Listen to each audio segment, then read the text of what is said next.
ॐ श्री गणेशाय नमः। ॐ श्री सांब सदा शिवाय नमः।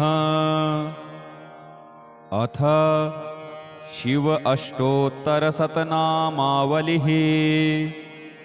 अथ ध्यानम्।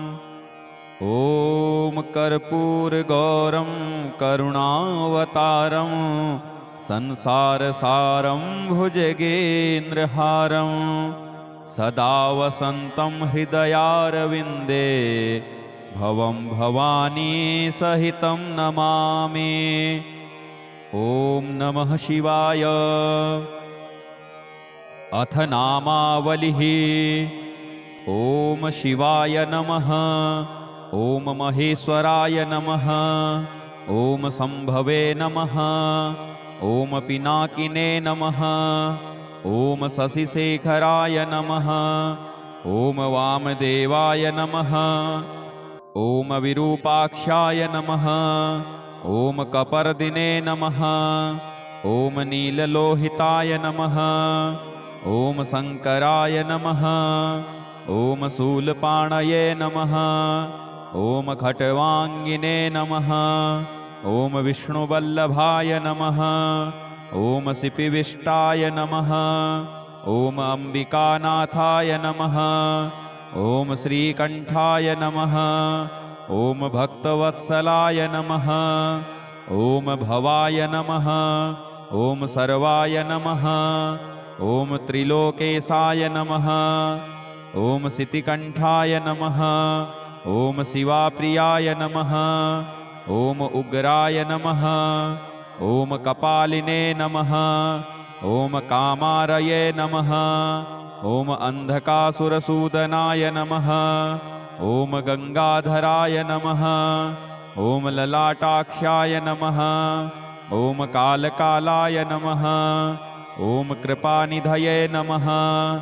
ॐ भीमाय नमः। ॐ परशुहस्ताय नमः। ॐ मृगपाणये नमः। ॐ जटाधराय नमः। ॐ कैलासवासिने नमः। ॐ कवचिने नमः। ॐ कठोराय नमः। ॐ त्रिपुरान्तकाय नमः। ॐ वृषाङ्काय नमः। ॐ वृषभारूढाय नमः। ॐ भस्मोद्धूलितविग्रहाय नमः। ॐ सामप्रियाय नमः। ॐ स्वरमयाय नमः। ॐ त्रयीमूर्तये नमः। ॐ अनीश्वराय नमः। ॐ सर्वज्ञाय नमः। ॐ परमात्मने नमः। ॐ सोमसूर्याग्निलोचनाय नमः। ॐ हविषे नमः। ॐ यज्ञमयाय नमः। ॐ सोमाय नमः। ॐ पञ्चवक्त्राय नमः। ॐ सदाशिवाय नमः। ॐ विश्वेश्वराय नमः। ॐ वीरभद्राय नमः। ॐ गणनाथाय नमः। ॐ प्रजापतये नमः। ॐ हिरण्यरेतसे नमः। ॐ दुर्धर्षाय नमः। ॐ गिरीशाय नमः। ॐ गिरिशाय नमः। ॐ अनघाय नमः। ॐ भुजङ्गभूषणाय नमः। ॐ भर्गाय नमः। ॐ गिरिधन्विने नमः। ॐ गिरिप्रियाय नमः। ॐ कृत्तिवाससे नमः। ॐ पुरारातये नमः। ॐ भगवते नमः। ॐ प्रमथाधिपाय नमः। ॐ मृत्युञ्जयाय नमः। ॐ सूक्ष्मतनवे नमः। ॐ जगत्व्यापिने नमः। ॐ जगद्गुरवे नमः। ॐ व्योमकेशाय नमः। ॐ महाशेनजनकाय नमः। ॐ चारुविक्रमाय नमः। ॐ रुद्राय नमः। ॐ भूतपतये नमः। ॐ स्थाणवे नमः। ॐ अहिर्बुध्न्याय नमः। ॐ दिगम्बराय नमः। ॐ अष्टमूर्तये नमः। ॐ अनेकात्मने नमः। ॐ सात्विकाय नमः। ॐ शुद्धविग्रहाय नमः। ॐ शाश्वताय नमः। ॐ खड्गपरशवे नमः। ॐ अजाय नमः। ॐ पाशविमोचनाय नमः। ॐ मृडाय नमः। ॐ पशुपतये नमः। ॐ देवाय नमः ॐ महादेवाय नमः ॐ अव्ययाय नमः ॐ हरये नमः ॐ पूषदन्तभिदे नमः ॐ अव्यग्राय नमः ॐ दक्षाध्वरहराय नमः ॐ हराय नमः ॐ भगनेत्रभिदे नमः ॐ अव्यक्ताय नमः ॐ सहस्राक्षाय नमः ॐ सहस्रपदे नमः ॐ अपुवर्गप्रदाय नमः ॐ अनन्ताय नमः ॐ तारकाय नमः ॐ परमेश्वराय नमः ॐ शिवाय नमः ॐ महेश्वराय नमः ॐ सम्भवे नमः ॐ पिनाकिने नमः ॐ शशिशेखराय नमः ॐ वामदेवाय नमः ॐ विरूपाक्षाय नमः ॐ कपर्दिने नमः ॐ नीललोहिताय नमः ॐ शङ्कराय नमः ॐ शूलपाणये नमः ॐ खट्वाङ्गिने नमः ॐ विष्णुवल्लभाय नमः ॐ सिपिविष्टाय नमः ॐ अम्बिकानाथाय नमः ॐ श्रीकण्ठाय नमः ॐ भक्तवत्सलाय नमः ॐ भवाय नमः ॐ सर्वाय नमः ॐ त्रिलोकेशाय नमः ॐ सितिकण्ठाय नमः ॐ शिवाप्रियाय नमः ॐ उग्राय नमः ॐ कपालिने नमः ॐ कामारये नमः ॐ अन्धकासुरसूदनाय नमः ॐ गङ्गाधराय नमः ॐ ललाटाक्षाय नमः ॐ कालकालाय नमः ॐ कृपानिधये नमः ॐ भीमाय नमः ॐ परशुहस्ताय नमः ॐ मृगपाणये नमः ॐ जटाधराय नमः ॐ कैलासवासिने नमः ॐ कवचिने नमः ॐ कठोराय नमः ॐ त्रिपुरान्तकाय नमः ॐ वृषाङ्काय नमः ॐ वृषभारूढाय नमः ॐ भस्मोद्धूलितविग्रहाय नमः ॐ सामप्रियाय नमः ॐ स्वरमयाय नमः ॐ त्रयीमूर्तये नमः ॐ अनीश्वराय नमः ॐ सर्वज्ञाय नमः ॐ परमात्मने नमः ॐ सोमसूर्याग्निलोचनाय नमः ॐ हविषे नमः ॐ यज्ञमयाय नमः ॐ सोमाय नमः ॐ पञ्चवक्त्राय नमः ॐ सदाशिवाय नमः ॐ विश्वेश्वराय नमः ॐ वीरभद्राय नमः ॐ गणनाथाय नमः ॐ प्रजापतये नमः ॐ हिरण्यरेतसे नमः ॐ दुर्धर्षाय नमः ॐ गिरीशाय नमः ॐ गिरिशाय नमः ॐ अनघाय नमः ॐ भुजङ्गभूषणाय नमः ॐ भर्गाय नमः ॐ गिरिधन्विने नमः ॐ गिरिप्रियाय नमः ॐ कृत्तिवाससे नमः ॐ पुरारातये नमः ॐ भगवते नमः ॐ प्रमथाधिपाय नमः ॐ मृत्युञ्जयाय नमः ॐ सूक्ष्मतनवे नमः ॐ जगत्व्यापिने नमः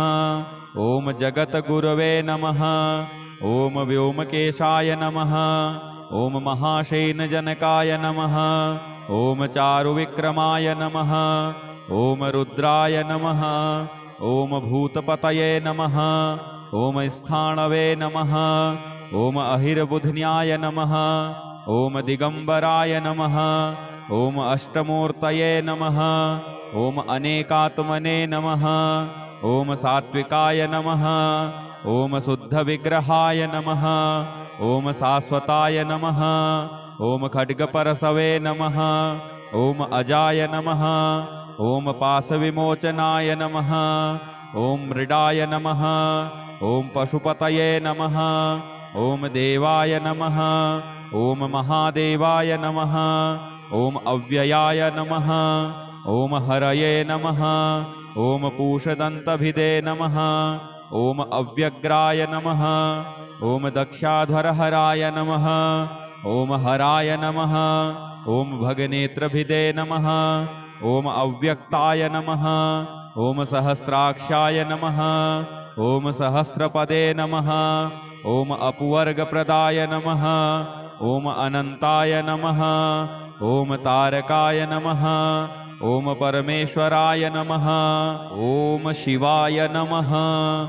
ॐ महेश्वराय नमः। ॐ सम्भवे नमः। ॐ पिनाकिने नमः। ॐ शशिशेखराय नमः। ॐ वामदेवाय नमः। ॐ विरूपाक्षाय नमः। ॐ कपर्दिने नमः। ॐ नीललोहिताय नमः। ॐ शङ्कराय नमः। ॐ शूलपाणये नमः। ॐ खट्वाङ्गिने नमः। ॐ विष्णुवल्लभाय नमः। ॐ सिपिविष्टाय नमः। ॐ अम्बिकानाथाय नमः। ॐ श्रीकण्ठाय नमः। ॐ भक्तवत्सलाय नमः। ॐ भवाय नमः। ॐ सर्वाय नमः। ॐ त्रिलोकेशाय नमः। ॐ सितिकण्ठाय नमः। ॐ शिवाप्रियाय नमः। ॐ उग्राय नमः। ॐ कपालिने नमः। ॐ कामारये नमः। ॐ अन्धकासुरसूदनाय नमः। ॐ गङ्गाधराय नमः। ॐ ललाटाक्षाय नमः। ॐ कालकालाय नमः। ॐ कृपानिधये नमः। ॐ भीमाय नमः। ॐ परशुहस्ताय नमः। ॐ मृगपाणये नमः। ॐ जटाधराय नमः। ॐ कैलासवासिने नमः। ॐ कवचिने नमः। ॐ कठोराय नमः। ॐ त्रिपुरान्तकाय नमः। ॐ वृषाङ्काय नमः। ॐ वृषभारूढाय नमः। ॐ भस्मोद्धूलितविग्रहाय नमः। ॐ सामप्रियाय नमः। ॐ स्वरमयाय नमः। ॐ त्रयीमूर्तये नमः। ॐ अनीश्वराय नमः। ॐ सर्वज्ञाय नमः। ॐ परमात्मने नमः। ॐ सोमसूर्याग्निलोचनाय नमः। ॐ हविषे नमः। ॐ यज्ञमयाय नमः। ॐ सोमाय नमः। ॐ पञ्चवक्त्राय नमः। ॐ सदाशिवाय नमः। ॐ विश्वेश्वराय नमः। ॐ वीरभद्राय नमः।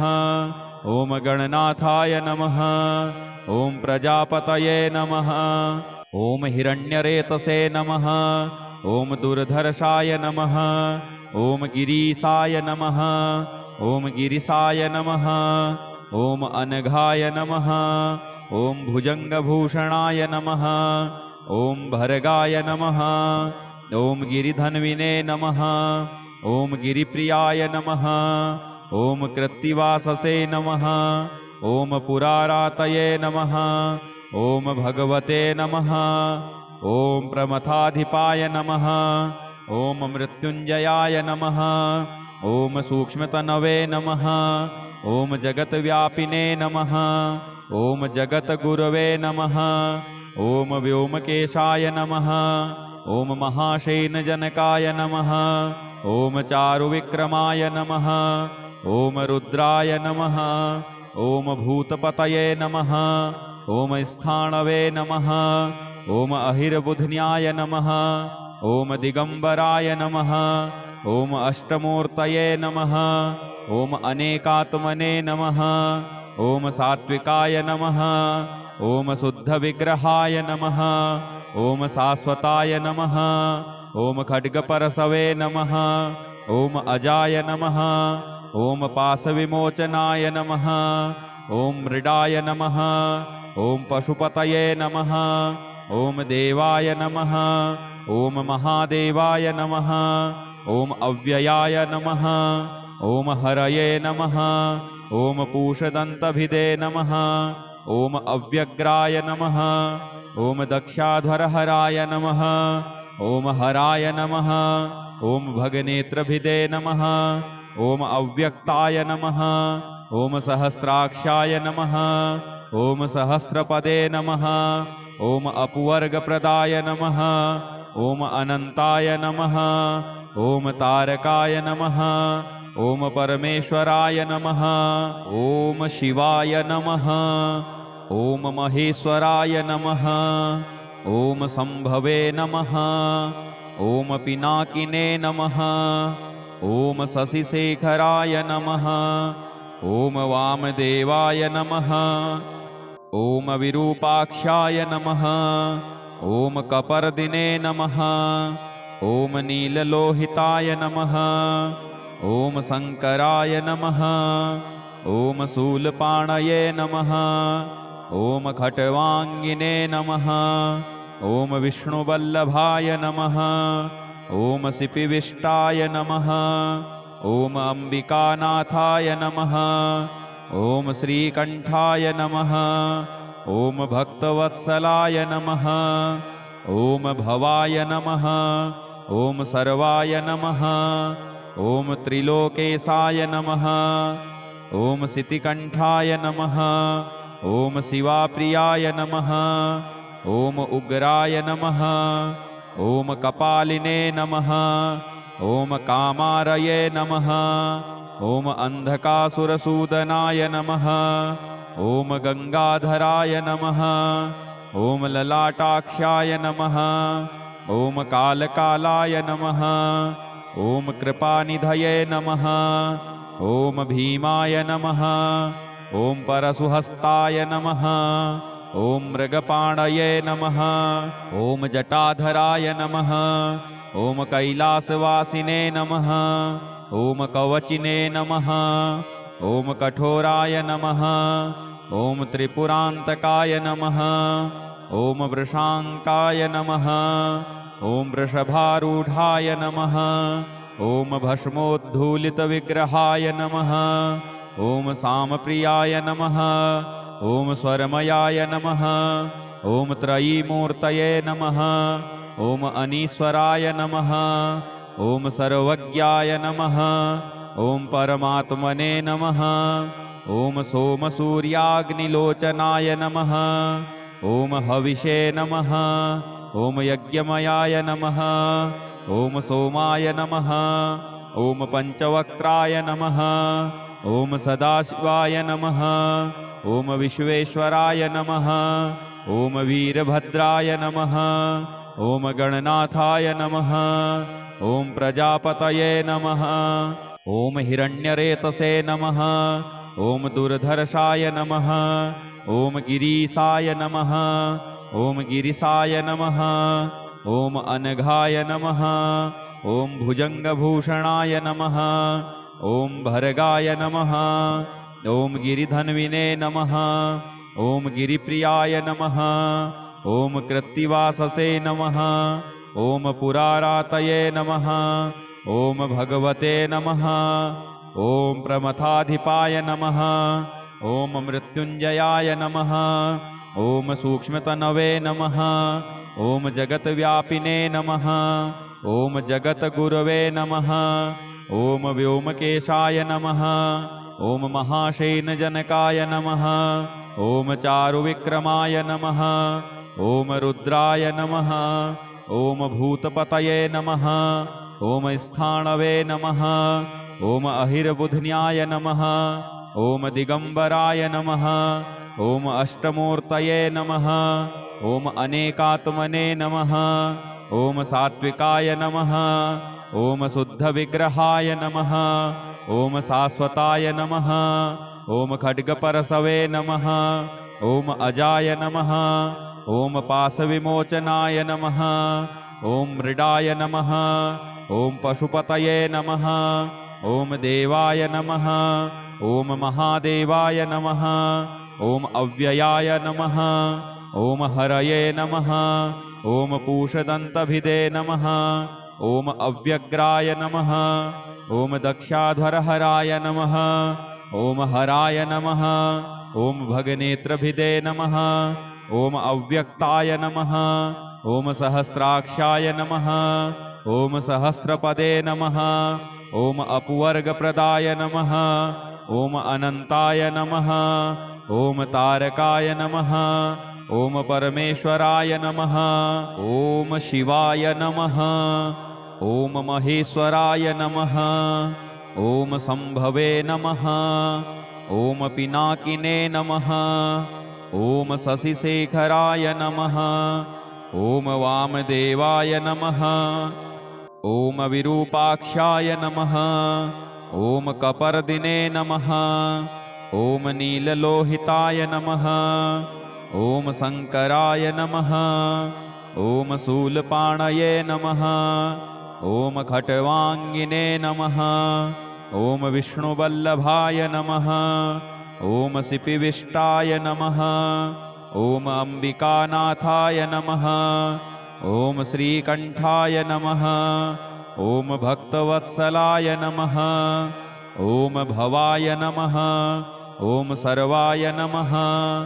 ॐ त्रिलोकेशाय नमः। ॐ सितिकण्ठाय नमः। ॐ शिवाप्रियाय नमः। ॐ उग्राय नमः। ॐ कपालिने नमः। ॐ कामारये नमः। ॐ अन्धकासुरसूदनाय नमः। ॐ गङ्गाधराय नमः। ॐ ललाटाक्षाय नमः। ॐ कालकालाय नमः। ॐ कृपानिधये नमः। ॐ भीमाय नमः। ॐ परशुहस्ताय नमः। ॐ मृगपाणये नमः। ॐ जटाधराय नमः। ॐ कैलासवासिने नमः। ॐ कवचिने नमः। ॐ कठोराय नमः। ॐ त्रिपुरान्तकाय नमः। ॐ वृषाङ्काय नमः।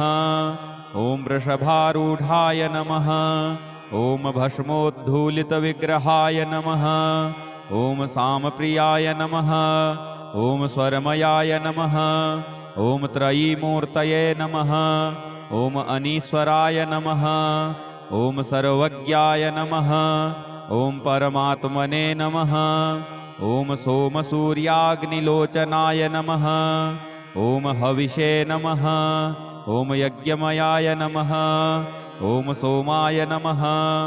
ॐ पञ्चवक्त्राय नमः। ॐ सदाशिवाय नमः।